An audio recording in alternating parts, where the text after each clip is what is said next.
మాజీ ప్రధాని తెలుగు బిడ్డ ఈ గవర్నర్ వారు మన ఛాంబర్స్ కమిటీకి చైర్మన్. అలానే ఇప్పుడు ప్రకటిస్తున్న సెలబ్రిటీ కమిటీ చైర్మన్ పూనా వ్యాపారాన్ని అనుమతిస్తున్నాం. సెలబ్రిటీ కమిటీ ఎందుకంటే వాళ్ళు అందరికీ ఇప్పుడే చెప్తున్నారు కాబట్టి మన సెలబ్రిటీ కమిటీలో వారిని చైర్మన్ చేయడం జరుగుతుంది. ఇప్పుడు సో వారికి ధన్యవాదాలు. ఇంకా చెప్పాలంటే పత్రికలన్నింటినీ నేను యాక్చువల్గా ఒక 2 సంవత్సరాల కిందనే ఇంతకుముందు వీళ్ళు యాదవ్ చేసినట్టు 2 సంవత్సరాల కిందమే ఆర్టికల్ ఏమన్నా ఆర్ఎన్ఐ సంబంధించి ఆయన ఆలోచన ఎప్పుడైనా మీరు పత్రిక విడుదల చేసేటప్పుడు ఎవరికైనా ఆర్ఎన్ఐ సర్టిఫికేట్ ఇచ్చేటప్పుడు కనీసం 15 మందికైనా మీరు ఇంటికి తింటారని చెప్పి 20,000 నుంచి 15,000 ఆ విధంగా అయితే సోషల్ మీడియా కంట్రోల్ లేకుంటే ఎందుకంటే ఇంటికో సిగరెట్ ఇంటికో పారభాగితంగా పత్రికలు ఎదుగుతూనే ఉంది. జర్నలిస్ట్ ఒక మోరాలిటీ ఎథిక్స్ అన్నీ తగ్గిపోయింది.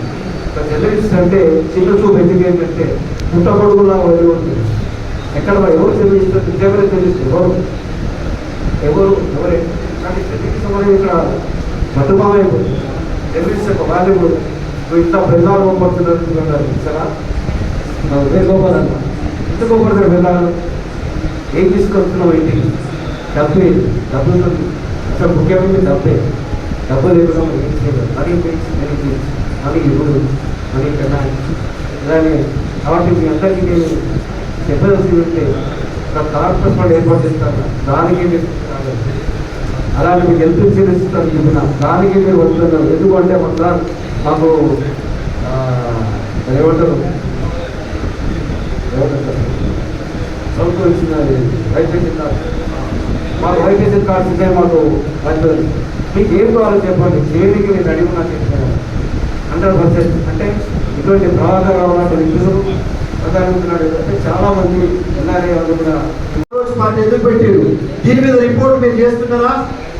చేయాలి కదా. చేయకపోతే అవునో కాదో ఊనో ఆనో మూడో నవలోనో ఇబ్బంది మొత్తుకోవాలి కదా. గూగుల్ ఏదో మొత్తుకోవాలి. ఓకేనే మనం ఈ కార్డు పెట్టుకొని ఎవరి మీద పెత్తనం చేయడానికి కాదు. మనం ముళ్ళ కిరీటం లాంటిది. యేసుక్రీస్తుకు ముళ్ళ కిరీటం ఎట్లా పెట్టారు ఇది కూడా ఐడెంటిటీ కార్డు అట్లా. ఇప్పుడు అన్నారు మీ గౌరవం ఎట్లా పెరుగుతుంది? ప్రజల వైపు మీరు రిపోర్టింగ్ చేస్తే పెరుగుతుంది. అన్యాయాన్ని నిలదీసినప్పుడు పెరుగుతుంది. లేదు నాయకుల పక్కకు పోయి కేబుల్ కట్ చేసి ఇవన్నీ ముక్కలు నిలబెట్టి డాన్స్ చేస్తే జర్నలిస్టులకు విలువ పెరుగుతుందా?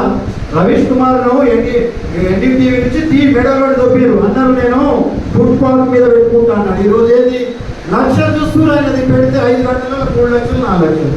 దీపక్ శర్మది 1 కోటి మంది వ్యూవర్స్ ఉన్నారు. అసలు ఈ మెయిన్ స్ట్రీమ్ మీడియా ఏమి లేదు. నేను ఎందుకు చెప్తున్నంటే నేను రోజు 4-5 గంటలు నేషనల్ న్యూస్ చూస్తాను. ఇంగ్లీష్ హిందీ చూసిన తర్వాత వాళ్ళు చెప్పేది నిజమా లేదా నాకున్న జ్ఞానం నాకు పెన్సిలో చాపీసారి నాకు తెలుస్తుంది కదా. అక్కడ 3 వస్తువులలో నేను గుర్తుపట్టేది. నేను రీడింగ్ చేస్తా, ఎదుటోళ్ళ వింటా, యాంటీ వింటా, అనుకూలం తింటా, అన్ని వింటా. నేను ఒక నిర్ణయానికి వస్తా. అట్లా అన్వయించుకోవాలి. మీరు కూడా హిందీని ఇంగ్లీష్ రాకపోతే హిందీ అది తీసుకోండి, చదవండి. ఇక్కడేం చెప్తున్నాయి? ఇక్కడ 2 ఉన్నాయి. ఒక ప్రభుత్వం ఏమో కమ్మలకు భజన చేస్తుంది, ఒక ప్రభుత్వం కమ్మల భజన, ఇంకోటి రెడ్ల భజన అయిపోయింది. ఇక్కడ దీంట్లో అసలు ఇష్యూస్ ఎట్లా? పేదల ఇష్యూస్ ఎవరు చేయాలి? మనం చేయాలి, మనం రిపోర్ట్ చేయాలి. నేనేమంటే ఈ ఆఫీసు మీకు ఎల్లప్పుడూ మీరు ఏ మీటింగ్ అని పెట్టుకోండి, ఇది నేను ఫ్రీగానే ఇస్తాను.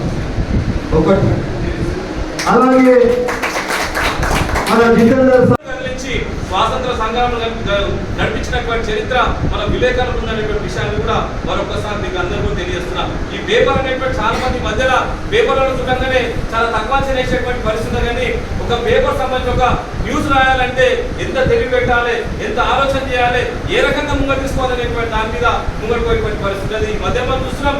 చాలా మంది వస్తున్నారు కానీ అలా సృజనాత్మకంగా అనేటువంటిది ఆలోచన చేసేటువంటి ప్రయత్నం చేయాలి. కుక్క మనిషిని గడిచిందంటే అది వార్త కాదు, కుక్క మనిషిని గడిచిందంటే వార్త కాదు, మనిషి కుక్కని గడిచిందంటే వార్త అనేటువంటి స్థాయికి వచ్చేటువంటి యువకులే మా విలేకరులైనటువంటి విషయాన్ని కూడా మరొకసారి మీకు అందరూ కూడా హృదయపూర్వకంగా తెలియజేస్తున్నా. అటువంటి ఆలోచన రావాలంటే ఇటువంటి ఒక అద్భుతమైనటువంటి ఆత్మీయ సమ్మేళనం ఇక్కడ జితేంద్ర నగర్ అపారమైనటువంటి శక్తి ఉన్నది, మా పిల్లలకు అపారమైన శక్తి ఉన్నది, మా షేక్ వైపు అపారమైన శక్తి ఉన్నది, ఇక్కడ చాలా మంది వెంకట్ గారు గట్టు కానీ వీరి యొక్క అపారమైన శక్తిని వెలికి తీసుకునేటువంటి ప్రయత్నం చేస్తే మనం అద్భుతమైనటువంటి రచన నైపుణ్యం అంటే సంఘం తీసుకున్నా, మన పార్లమెంట్ తీసుకున్నా, మన వ్యవస్థలు తీసుకున్నా ఫోర్త్ ఎస్టేట్ రావడానికి కూడా ప్రధానమైన కారణం ఏంటంటే ఎందుకంటే తీసుకుంటారు ప్రధానమైన కారణం ఏంటంటే ఫోర్త్ ఎస్టేట్ అనేటువంటిది చాలా అద్భుతమైనటువంటి విషయం.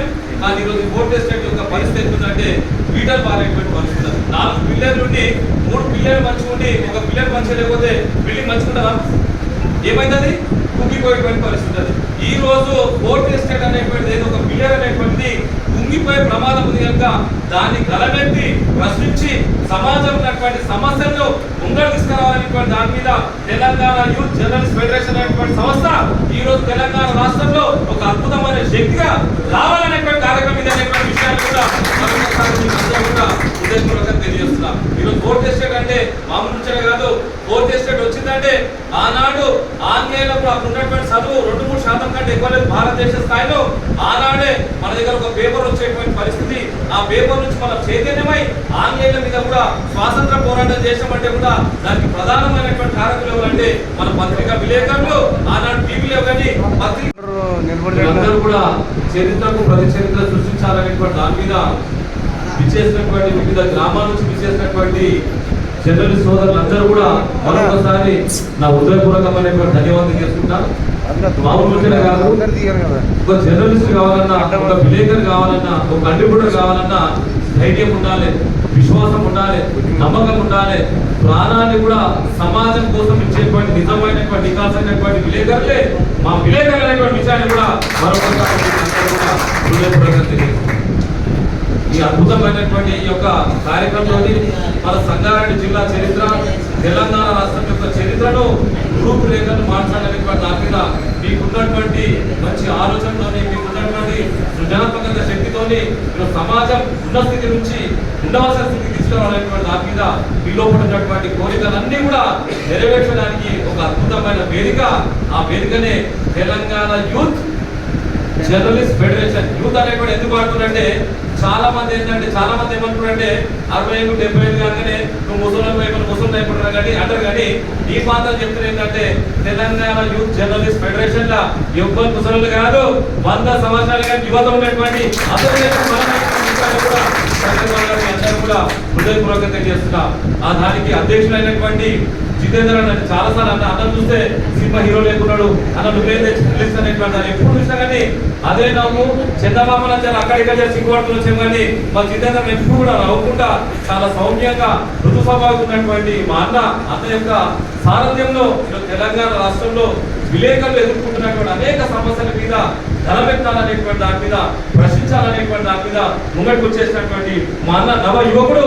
మా అసోసియేషన్ కూడా మంచిదే కదా, తెలంగాణ యూత్ జర్నలిస్ట్ ఫెడరేషన్ అనేటువంటి దానికి అధ్యక్షులైనటువంటి నవ యువకుడు మా జితేంద్రానికి కూడా ప్రత్యేకమైనటువంటి ధన్యవాదాలు తెలియజేస్తున్న విషయాన్ని కూడా మరొకసారి తెలియజేస్తున్నాం. అదేవిధంగా ఈ కార్యక్రమానికి ఆత్మీయ అతిథి మా అన్నగారు, ఎంతో మందికి స్ఫూర్తి ప్రదాత, వారికి ఒక ఆశ ఉండాలని చెప్పి ప్రార్థన చేస్తూ, ఎటువంటిదంటే కింద ఒక్క రాయి మీద ఒక్క రాయి నడివి కింద లేదా నాశనమును పొట్టు కాశాపడ్డ ఇంట్లో ముక్తికి చేరురా కృష్ణతాభిరామ చంద్రమేమన్నారు.